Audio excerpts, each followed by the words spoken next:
Yes, once again in front of you, this is Praveen Aishwarya, educator at learning power. और शुरुआत करेंगे आज हम लोग सीटेट मैथ्स पेपर 1 के इस सेशन से। और आज के इस सेशन में हम लोग डिस्कस करने वाले हैं लाइंस एंड एंगल्स। आप देख पा रहे हैं यहाँ पर लाइंस एंड एंगल्स, ये हमारा ज्योमेट्री का टॉपिक शुरू हो रहा है आज से। ठीक है, ज्योमेट्री का टॉपिक शुरू हो रहा है आज से हमारा। और बेसिक हमारा जो स्टार्टिंग होता है वो लाइंस से शुरू होता है। लाइंस के बाद हम लोग एंगल्स कवर करेंगे। ठीक है, तो जैसे जैसे ये चैप्टर वाइज आपको बेसिक लेवल से हम लोग ऊपर जा रहे हैं, तो आज पूरा हम लोग एक्सप्लेनेशन देखेंगे कि लाइंस कैसे ड्रॉ किए जाते हैं और किस तरह से आपके पेपर में आएगा और आप किस तरह से इसको अंडरस्टैंड करते हैं, वो सब हम लोग देखने वाले हैं। ठीक है, तो शुरुआत करते हैं हम लोग ज्योमेट्री के इस सेशन से। लेक्चर नंबर 1 होगा हमारा ज्योमेट्री का ये। ठीक है, आज पहली क्लास है, इसके बाद आने वाले 2-3 क्लासेस हमारी ज्योमेट्री पे पूरा बेस्ड होगा। आज लाइंस एंड एंगल्स है, एंगल्स के बाद हम लोग ट्रायंगल्स करेंगे, ट्रायंगल्स के बाद क्वाड्रिलेटरल्स करेंगे, सर्कल्स करेंगे और उस पे बेस्ड क्वेश्चंस भी कवर करेंगे। ठीक है, तो शुरुआत करते हैं लाइन से। और हमारा लाइंस एंड एंगल्स का पहला स्लाइड है जिसमें आप देख पा रहे हैं यहाँ पर लाइंस। ठीक है, तो ये हमारा लाइंस में बोला गया है कि लाइन क्या होता है। Line a figure formed by joining collinear और नॉन कोलिनियर पॉइंट। ठीक है, तो कोलिनियर और नॉन कोलिनियर पॉइंट को मिलाने के बाद लाइन बनता है। ठीक है, तो लाइन के कुछ आपको फीचर्स साथ के साथ यहाँ पर दिख रहे हैं। ठीक है, कि मिलाने से बनता है। अब यहाँ पर देखेंगे इट हैज़ नो ब्रेड्थ नहीं होता, इससे लाइन होता है जो अब तक हम जानते हैं इस तरह से, है ना। तो कोलिनियर और नॉन कोलिनियर पॉइंट्स को मिलाने के बाद मीन्स के 2 पॉइंट सपोज करिए कि एक यहाँ है और एक यहाँ है, इसको मिलाने से एक लाइन बनता है। ठीक है, लेकिन इसमें ना लाइन के 2 टाइप होते हैं। बोला कि there are 2 types of lines, है ना। तो लाइन के 2 टाइप होते हैं। पहला टाइप बोला कि स्ट्रेट लाइन होता है और दूसरा बोला कि कर्व लाइन होता है। तो स्ट्रेट लाइन जैसा मैंने यहाँ पर ड्रॉ किया है, तो ये आपको दिख रहा है, ये एक स्ट्रेट लाइन हो गया। ठीक है, बोला कि a line travels a distance without any diversion. ठीक है, और on a straight path is called a straight line. It represent the shortest path between any 2 points laying on it. ठीक है, तो जो हम अभी ड्रॉ कर रहे हैं ये सारे क्या हैं, एक लाइन है। ठीक है, जो कि एक पॉइंट से दूसरे पॉइंट को मिलाता है बिना इधर उधर मुड़े हुए। ठीक है, ये स्ट्रेट लाइन हो गया। ठीक है, उसके बाद बोला गया दूसरा हमारा कर्व लाइन। कर्व लाइन क्या है, तो कर्व लाइन में बोला कि a line when travels on a diverted path that is called curve line. जैसे सपोज करिए कि यहाँ से शुरू हुआ, ये ऐसे चला गया, फिर ऐसे चला गया, फिर ऐसे चला गया, तो ये क्या है, ये हमारा कर्व लाइन है। ठीक है, ये इसका कोई स्ट्रेट पाथ नहीं है, बिल्कुल ऊपर नीचे फ्लक्चुएट होता जा रहा है, तो ये कर्व लाइन है। और बिल्कुल जब स्ट्रेट लाइन होगा तो बिल्कुल सीधी रेखा में होगी और कहीं भी इधर उधर फ्लक्चुएट नहीं करेगी, तो वो होगा हमारा स्ट्रेट लाइन। तो 2 चीजें हो गई, एक लाइन और एक स्ट्रेट लाइन और कर्व लाइन। ठीक है, उसके बाद हम लोग आगे बढ़ेंगे। उसके बाद हमारा आता है लाइन सेगमेंट। ठीक है, तो जैसा कि हमारा लाइन सेगमेंट का ये पार्ट है, तो लाइन सेगमेंट क्या होता है, तो देखिएगा लाइन सेगमेंट होता है, लाइन और लाइन सेगमेंट में क्या अंतर है वो देखिए। सबसे पहले लाइन और दूसरा है लाइन सेगमेंट। ठीक है, तो लाइन और लाइन सेगमेंट में क्या अंतर है, तो लाइन जो होता है उसका कोई फिक्स्ड मेजरमेंट नहीं होता। दोनों साइड मीन्स कि लाइन उधर भी आगे बढ़ रहा है, गोज इंडलेसली, और लाइन इधर भी। ठीक है, दोनों तरफ गोज इंडलेसली, है ना, तो दोनों तरफ बढ़ता जाएगा। लेकिन जब लाइन सेगमेंट की बात करेंगे तो सेगमेंट का मतलब ही है कि टुकड़ा। तो इसमें क्या होगा, it has two fixed end point, ठीक है, टू एंड पॉइंट, और वो भी क्या फिक्स्ड होगा, ए और बी। हम इसको मेज़र कर सकते हैं। सपोज करिए कि ये 5 सेंटीमीटर है, तो line segment can be measured. लेकिन जब लाइन की बात करेंगे तो इसको मेजर नहीं किया जा सकता। ये एक रबड़ की तरह है कि खींचते चले जाओ, खींचते चले जाओ, जितना खींचते जाओगे उतना खींच सकते हो इसको, ठीक है। तो उस तरह से ये लाइन हो गया। लाइन को हम मेजर नहीं कर सकते क्योंकि गोज एंडलेसली है, बोथ द साइड, बोला है कि it is a straight line goes both the side endlessly, है ना। तो ये लाइन हो गया। और जो जिसकी हम बात कर रहे हैं, जिसको लाइन सेगमेंट कह रहे हैं, वो क्या है, एक टुकड़ा है। बोला कि अ लाइन सेगमेंट है टू एंड पॉइंट, जैसा कि मैंने यहाँ पर ए बी दिया है, ठीक है, और ए बी दिया है और सीधा ऐसे लिख दूं तो ये हमें लाइन सेगमेंट डिनोट करता है। लेकिन अगर मैं यहाँ पर लिख दूं ए और यहाँ पर लिख दूं बी और ऐसे लिख दूं ए बी और दोनों तरफ एरो लगा दूं, एरो का मतलब ये कि बी उधर की तरफ जा रहा है और ए इधर की तरफ जा रहा है, कि दोनों तरफ बढ़ता ही जा रहा है, इसीलिए हमने एरो का यूज किया। तो ये रिप्रेजेंट करता है ए बी लाइन, और ये लाइन सेगमेंट को रिप्रेजेंट करता है, ठीक है। तो लाइन और लाइन सेगमेंट में अगर मुझे अंतर दिखाना हो तो किस तरह से दिखाएंगे वो आप समझ पा रहे होंगे।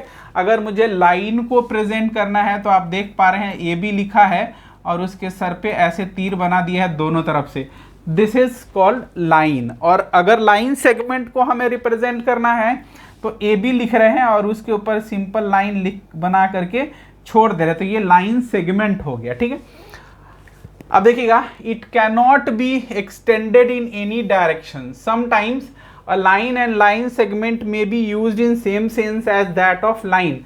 कभी कभी क्या होता है कि लाइन सेगमेंट को जो है, या लाइन को लाइन सेगमेंट के रूप में ही यूज किया जाता है, लेकिन मोस्टली ज्योमेट्री में या फिर कहीं भी कैलकुलेशन में हम लाइन सेगमेंट को ही कैलकुलेट कर पाते हैं, क्योंकि लाइन को कैलकुलेट करना बड़ा मुश्किल है अगर ज्योमेट्रिकली देखा जाए तो। क्यों?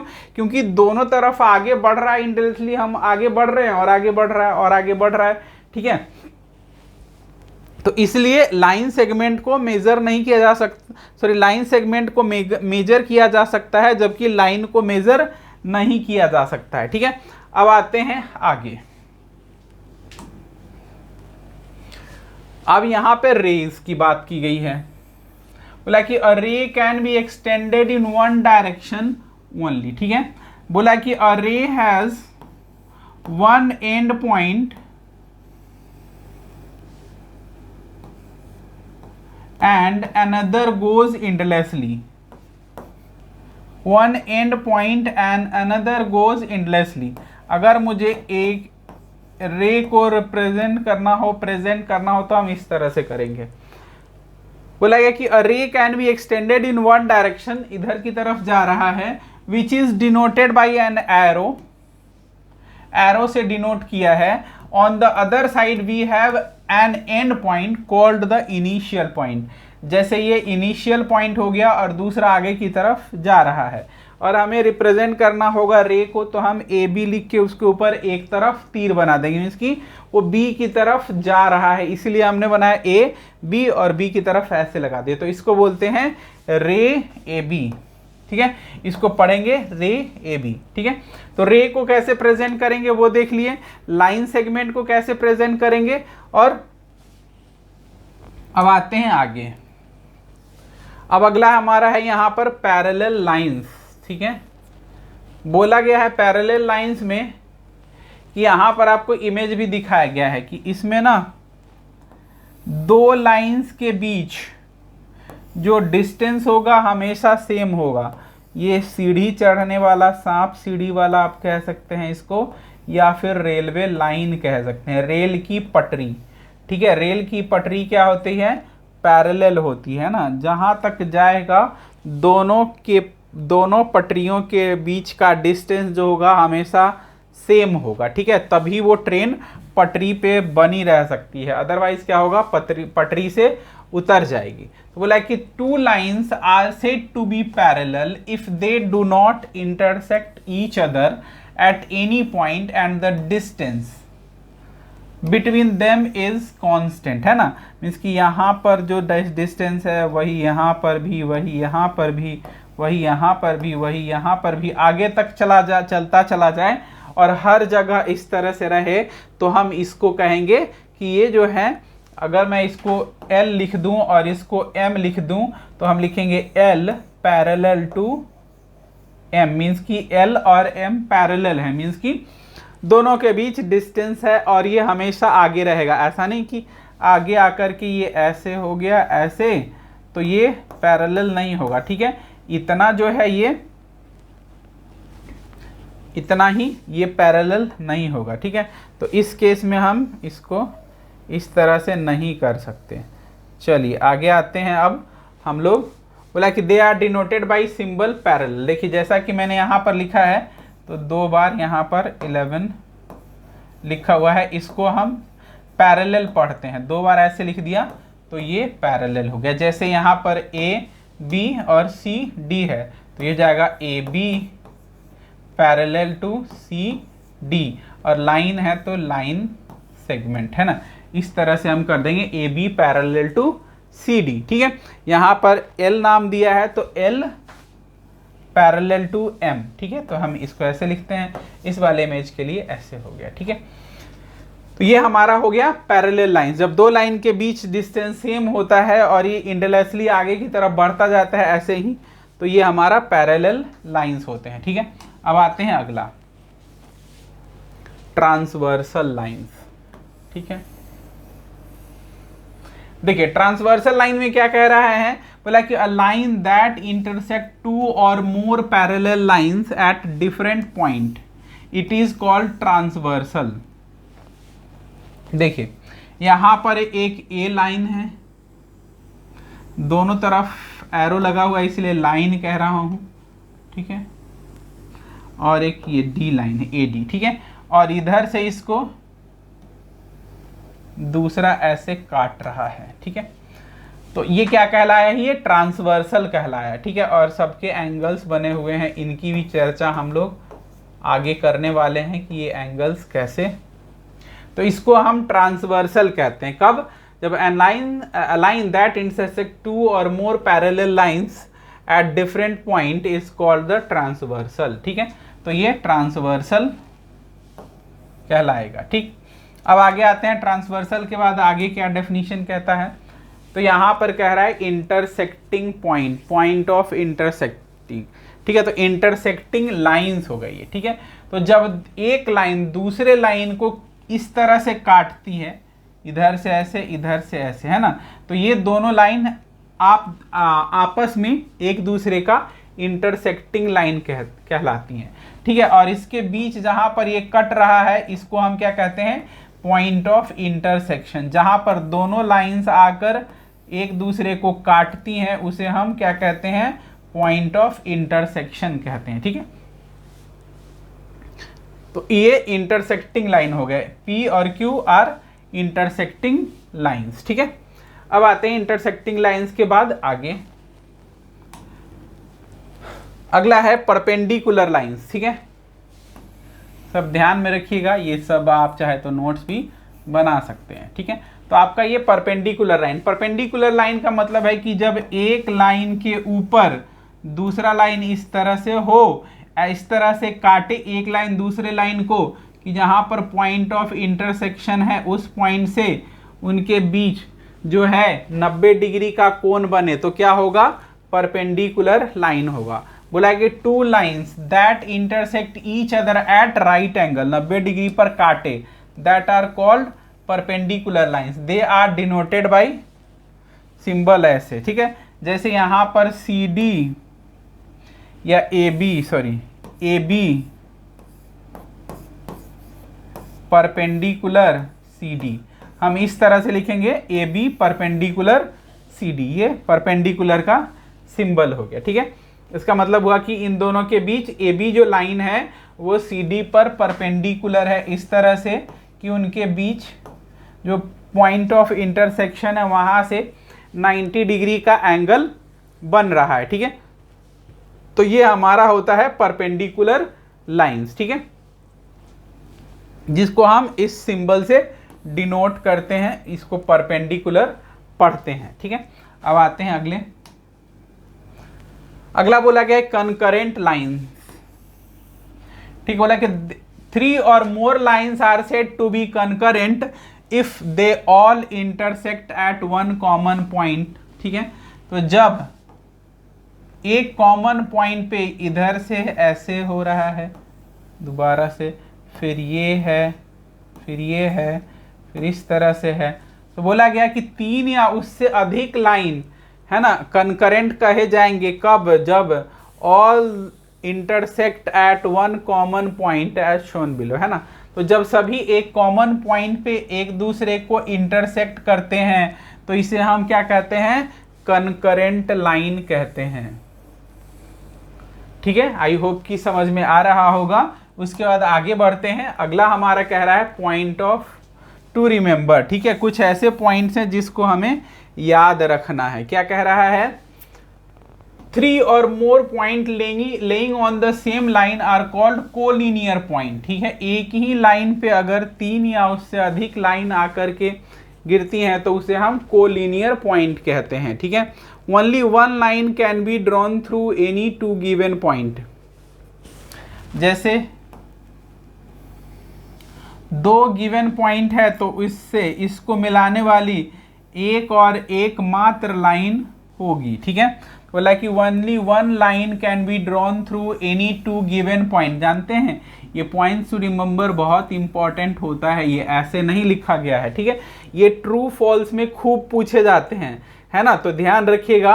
Only one line can be drawn through any two given point, ठीक है। उसके बाद बोला कि 2 line can intersect maximum at one point, ठीक है। 2 लाइंस जो हैं एक दूसरे को ज़्यादा से ज़्यादा एक ही जगह, एक ही पॉइंट पे काट सकती हैं, ठीक है। तो इसलिए ये क्या कहलाता है, हमारा पॉइंट ऑफ इंटरसेक्शन कहलाता है। तो 2 लाइन सेगमेंट एक ही बार काट सकते हैं, ठीक है। उसके बाद अगला पॉइंट बोला, if 2 different lines are perpendicular to the third line then the former are parallel to each other as shown below, ठीक है। यहाँ पर थोड़ा टेढ़ा कर दिया गया है, बट मैं आपको दिखाता हूँ कि किसी एक लाइन सेगमेंट पर जब 2 लाइन सेगमेंट आए इस तरह से और दोनों यहाँ पर परपेंडिकुलर हो जाए, ठीक है, ठीक है। तो 2 different lines are perpendicular to third line, देख पा रहे हैं थर्ड लाइन ये है, इस पर ये दोनों परपेंडिकुलर है। The former are parallel to each other as shown below, है ना। तो एक दूसरे के जो क्या होंगे, ये पैरेलल होंगे, मीन्स कि इन दोनों के बीच का डिस्टेंस जो होगा वो सेम होगा, ये कहना चाह रहा है, ठीक है। अब देखिएगा इस इमेज से यहां पर एक्सप्लेनेशन दिया गया, बोला कि हेयर M1 जो है AB पर परपेंडिकुलर है एंड M2 परपेंडिकुलर है किस पे, ये भी AB पर है। As per above rule M1 parallel to M2, मीन्स कि अगर मैं यहाँ पर L लिख दूं और यहाँ पर M लिख दूं और यहाँ पर P और यहाँ पर Q लिख दूं, ठीक है, और यहाँ पर लिख दूं A और यहाँ लिख दूं B, ठीक है। तो LP या फिर अगर यहाँ पर आप नाम नहीं लिखते हैं तो ये सिंगल नाम से ही आपका काम चल जाएगा, ठीक है। तो यहाँ पर L परपेंडिकुलर है AB और M भी परपेंडिकुलर है AB, तो ये दोनों लाइन L क्या कहलाएगा, L पैरेलल टू M हो जाएगा, ठीक है। ये कहने का है इस वाले स्टेटमेंट का। बोला कि there are infinite number of point on a straight line, एक स्ट्रेट लाइन में इनफाइनाइट नंबर ऑफ पॉइंट है, ठीक है। जैसे यहाँ पर इस तरह से इनफाइनाइट नंबर ऑफ पॉइंट होंगे किसमें, एक स्ट्रेट लाइन में। अगला बोला कि infinite number of line can be made from a single point, है ना। तो एक सिंगल पॉइंट से infinite number of lines draw किए जा सकते हैं, ठीक है। तो एक ही पॉइंट से अलग अलग किए जा सकते हैं। अब आते हैं आगे, यहां से अब हमारा शुरू होता है एंगल्स। लाइंस के बाद हमारा अगला टॉपिक जो है वो एंगल्स है, और किस तरह से एंगल्स होते हैं और किस तरह से इसके नाम लिखे जाते हैं, उन सभी टॉपिक्स को अब हम लोग डिस्कस करने जा रहे हैं। तो सबसे पहले एंगल्स। तो एंगल्स क्या होता है कि जब दो या दो से अधिक लाइन सेगमेंट एक ही जगह से ओरिजिनेट हो रहे हों, ठीक है। तो एक ही जगह से जब ओरिजिनेट हो गए तो इन दोनों के बीच एंगल का फॉर्मेशन होता है। बोला गया कि two rays have same starting point और an ending point then the angle is form, ठीक है। तो ये तो हो गया। अब दो लाइन सेगमेंट किसी एक ही जगह पर आके मिलते हैं, दो लाइन सेगमेंट किसी एक ही जगह पर आकर मिलते हैं तो क्या होता है, यहाँ पर एंगल का फॉर्मेशन होता है, ठीक है। तो यही कह रहा है देन एंगल इज फॉर्म्ड, ठीक है। तो इस वाले में यहाँ पर फिगर में दिया हुआ है, तो आप देखेंगे कि एक ए है जो इस ओ से इधर की तरफ और बी भी इधर की तरफ बढ़ा है, ठीक है। तो अब जो इनके बीच का जो ये है उसे हम एंगल से डिनोट कर रहे हैं। यहाँ पर ए जो है, ए डिग्री लिखा हुआ है, तो ये जो है एंगल को रिप्रेजेंट कर रहा है, ठीक है। और जहां पे दो लाइंस आकर मिलते हैं या जहां से दो लाइंस स्टार्ट होते हैं उसे हम क्या कहते हैं, उस पॉइंट को हम वर्टेक्स कहते हैं, ठीक है।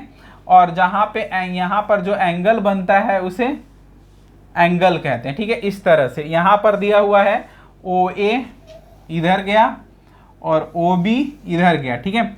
अब यहाँ पे एंगल बना है तो इसको हम तीन तरह से रिप्रेजेंट कर सकते हैं। इसको रिप्रेजेंट करने का तीन तरीका है, क्या है, तो एक होगा हमारा एंगल ओ, ठीक है। तो एंगल ओ इस तरह से पहला, इसी को हम दूसरा डिनोट करेंगे ए ओ बी से, ठीक है, ए ओ बी। और इसी को हम डिनोट करेंगे एंगल बी ओ ए। तो अब बी से बी ओ ए, ये तीनों इसी का नाम है, ठीक है। Angle O, angle A O B, angle B O A. हर हाल में शर्त यही है कि जो बीच वाला होगा ना वो वही रहेगा, ठीक है।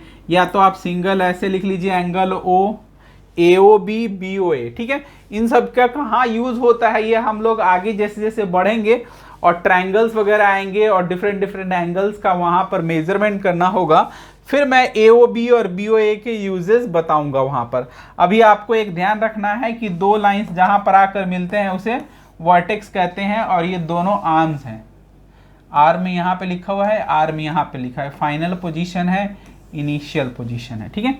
तो इस तरह से और इन दोनों के बीच में ये एंगल का फॉर्मेशन हो रहा है। अब आगे आते हैं और एंगल में क्या क्या इंक्लूड किया है वो देखते हैं। अब बोला है कि angle are basically classified as, तो एंगल को हमने इस तरह से क्लासिफाई किया है। पहला हमारा है एक्यूट एंगल, बोला है कि 90 डिग्री से छोटा, ठीक है। एक्यूट एंगल क्या होगा, 90 डिग्री से छोटा होगा, है ना। और क्या कहेगा, right angle equal to 90 degree. अब देखिए एक्यूट एंगल कैसा रहेगा, एक्यूट एंगल ऐसा होगा, ठीक है। उसके बाद राइट एंगल की बात करेंगे तो राइट एंगल ऐसे होगा, यहां पर 90 डिग्री बनेगा, ठीक है। ऑब्ट्यूज एंगल की बात की गई है तो ऑब्ट्यूज एंगल 90 डिग्री के इस तरह बनेगा, ठीक है। ये हो गया हमारा एक्यूट, ये हो गया हमारा राइट, ठीक है। ये हो गया हमारा ऑब्ट्यूज। उसके बाद स्ट्रेट एंगल दिया है, तो स्ट्रेट एंगल सीधा इस तरह से रहेगा और एक पॉइंट बना के कुछ इस तरह से। ठीक है, तो ये जहां सीधा लाइन देखिए बीच में पॉइंट है तो क्या होगा हमारा, ये स्ट्रेट लाइन होगा। तो क्या कह रहा है 180 डिग्री। ठीक है, तो यहां पर 4 हो गए, acute angle, right angle, obtuse angle और स्ट्रेट एंगल। ठीक है, आगे देखते हैं। तो आप देखिएगा यहां पर एक्यूट एंगल। ठीक है, like an angle greater than 0 degree but less than 90 degree is an acute angle. ठीक है, क्या कह रहा है कि एक एंगल जो 0 डिग्री से बड़ा है लेकिन 90 डिग्री से छोटा है उसे क्या कहते हैं हम लोग, एक्यूट एंगल कहते हैं। ठीक है, तो यहाँ पर आप देखेंगे कि 30 डिग्री का एंगल बना हुआ है और ये पॉइंट है, ये वर्टेक्स है और इसी पॉइंट से एक इधर की तरफ गया है और एक इधर की तरफ गया है और यहाँ पर एंगल बना है 30 डिग्री का। तो ये क्या है, एक्यूट एंगल है, मीन्स कि 99.99 भी एक्यूट हो जाएगा और 0.11 भी कर दें तो भी एक्यूट एंगल होगा। ठीक है, तो ये हमारा एक्यूट एंगल होगा 98। ठीक है, 99 नहीं, 7, थोड़ा सा यहाँ पर गलत हो रहा है और क्या यहाँ पर 89.99 नहीं। ठीक है, क्योंकि 90 डिग्री से बड़ा हो जाएगा तो 89.99 भी है तब भी वो एक्यूट एंगल हो जाएगा। ठीक है, अब हम लोग आते हैं आगे। अगला जैसा कि था हमारा ऑब्ट्यूज एंगल, बोला है कि an angle which is greater than 90 degree. अब देखिए जैसा कि मैंने वहां पे बनाया था इस तरह से और यहाँ पर ऐसे किया था। ठीक है, हम इसको 110 120 डिग्री का एंगल मान सकते हैं, 120 डिग्री। बोला गया कि 90 डिग्री से बड़ा और 180 डिग्री से छोटा होगा उसे क्या कहेंगे, ऑब्ट्यूज एंगल कहेंगे। ठीक है, और सिंबल में ये वाला फिगर दिखाया गया है। उसके बाद बोला है कि राइट एंगल, राइट एंगल का मतलब क्या है, 90 डिग्री। तो आप देखेंगे यहाँ पर इस तरह से है और इस तरह से है और इन दोनों के बीच जब 90 डिग्री का एंगल बनेगा तो ये हम क्या होगा, इसे कहेंगे राइट एंगल। बोला कि an angle equal to 90 degree और π/2 रेडियन इज राइट एंगल। ठीक है, π/2 रेडियन आगे हम लोग करेंगे। ठीक है, तो अभी फिलहाल राइट एंगल्स को क्या कहते हैं, ऐसे एंगल्स जो 90 डिग्री के इक्वल में हो उसे राइट एंगल कहते हैं। और उसके बाद हमारा आता है स्ट्रेट एंगल। स्ट्रेट एंगल पहले भी हमने देखा, आपको कराया कि एक सीधा लाइन जहां कहीं दिख जाए और यहाँ पर बीच में एक पॉइंट, तो इस तरह से इन दोनों के बीच एक स्ट्रेट एंगल का फॉर्मेशन होता है। ठीक है, तो ये फिगर है आपका स्ट्रेट एंगल का। उसके बाद हमारा आता है रिफ्लेक्स।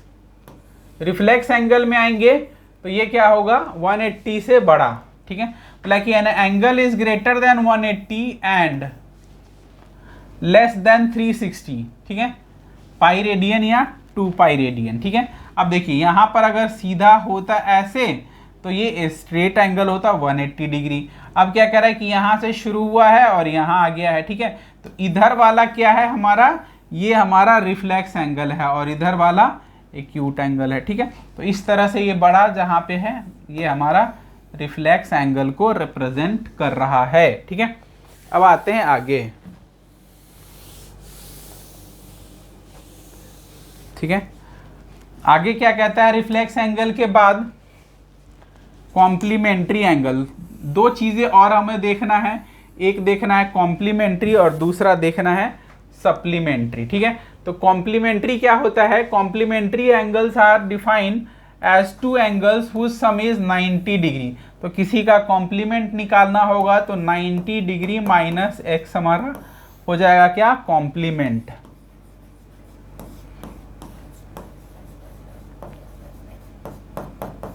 ठीक है, तो अब क्या होगा, 90 डिग्री माइनस एक्स। बोला कि in other word two angles that added up to 90 degree. जब दो एंगल का सम 90 डिग्री हो जाए, 60 प्लस 30, 70 प्लस 20, 50 प्लस 40, ये सब क्या कहलाएगा, एक दूसरे के कॉम्प्लीमेंट है। अगर हम 30 डिग्री का कॉम्प्लीमेंट्री निकाले तो 60 और 60 का कॉम्प्लीमेंट्री निकाले तो 30, मीन्स की सम करके आना चाहिए। जैसे कि ये सारे लिखे हैं। अब जो मैंने यहाँ पे 90 माइनस एक्स किया था, अगर हमारे पास एक 60 डिग्री दिया हुआ है और इसको बोला है कि कॉम्प्लीमेंट फाइंड कीजिए, तो हम क्या करेंगे 90 माइनस 60 करेंगे और हमारा इसका कॉम्प्लीमेंट आ जाएगा 30 डिग्री। ठीक है, तो इस तरह से हम दिए हुए किसी भी नंबर का, किसी भी एंगल का कॉम्प्लीमेंट निकालते हैं। कॉम्प्लीमेंट में दो एंगल का सम क्या होना चाहिए, 90 डिग्री होना चाहिए। Sum of two angle should be 90 degree. ठीक है, तो ये क्या कहलाएगा, हमारा कॉम्प्लीमेंट्री एंगल कहलाएगा। ठीक है, अब आते हैं सप्लीमेंट्री पे। बोला गया कि if the sum of the angle is equal to 180 degree. देखिए सी फॉर कॉम्प्लीमेंट्री था और कॉम्प्लीमेंट्री अल्फाबेट में सप्लीमेंट्री से पहले आता है, इसीलिए ये 90 डिग्री है, और सप्लीमेंट्री बाद में आता है एस, इसीलिए ये 180 डिग्री है। ठीक है, तो इस तरह से सप्लीमेंट्री और कॉम्प्लीमेंट्री को याद करते हैं। हालांकि मैंने पॉइंट्स टू रिमेंबर इंक्लूड किए हैं, जो कि अगले स्लाइड में होगा, उसको देखेंगे, जहां से आपको इसका कॉन्सेप्ट क्लियर हो जाएगा। तो बोला है कि if the sum of the angle is equal to 180 degree then they are called supplementary angles. ठीक है, जब दो एंगल का सम 180 डिग्री हो जाता है तो उसे क्या कहते हैं, सप्लीमेंट्री एंगल कहते हैं। जैसा कि यहाँ पर दिया हुआ है पाई रेडियन और एंगल 60 का सप्लीमेंट निकालना है हमें। ठीक है, तो 60 का सप्लीमेंट निकालने के लिए क्या करा है, 180 माइनस 60 किया है, तो हमारा सप्लीमेंट आ गया है 120। कहा गया कि दो एंगल का सम जब 180 हो जाए तो आप समझ जाए कि वो आपस में एक दूसरे के सप्लीमेंट्री एंगल हैं। इस पे बेस क्वेश्चन बहुत सारे करेंगे हम लोग आने वाले टाइम में। ठीक है, और बहुत सारे क्वेश्चन, बहुत सारे डाउट्स आपके क्लियर करने वाले हैं। तो आपको अगर किसी टॉपिक में डाउट है तो कमेंट बॉक्स में कमेंट कर दीजिएगा। आपके कमेंट्स को देख करके मैं उस तरह के लेक्चर जरूर बना दूंगा ताकि आपके प्रॉब्लम्स, आपके डाउट्स क्लियर हो जाएं। यहां पर देखिएगा बोला गया कि सप्लीमेंट्री एंगल और कॉम्प्लीमेंट्री एंगल। ठीक है, तो सबसे पहले सप्लीमेंट्री में आपको बताया कि सप्लीमेंट्री एंगल जो है वो कितने डिग्री का होता है, तो सप्लीमेंट्री एंगल जो होता है वो 180 डिग्री का होता है। ठीक है, बोला कि a pair of angles are said to be supplement if their sum is 180 degree. ठीक है, और इसको निकालेंगे कैसे, वो दिया हुआ है। तो देखिएगा supplement of an angle is x degree, तो हम क्या करेंगे 180 डिग्री माइनस x निकाल लेंगे तो हमारा सप्लीमेंट आ जाएगा। और देखिए कॉम्प्लीमेंट में क्या आ रहा है कि the complement of an angle is x, देन 90 माइनस x करके हम कॉम्प्लीमेंट निकालेंगे। ठीक है, like they can be join together to form a straight line. दोनों को ऐड करके हम जो है सप्लीमेंट्री एंगल के दोनों एंगल को जब सम करेंगे तो एक स्ट्रेट लाइन बनेगा, जबकि कॉम्प्लीमेंट्री एंगल के दोनों एंगल को ऐड करेंगे तो एक राइट एंगल बनेगा। ठीक है, तो इस तरह से सप्लीमेंट्री और कॉम्प्लीमेंट्री में आपको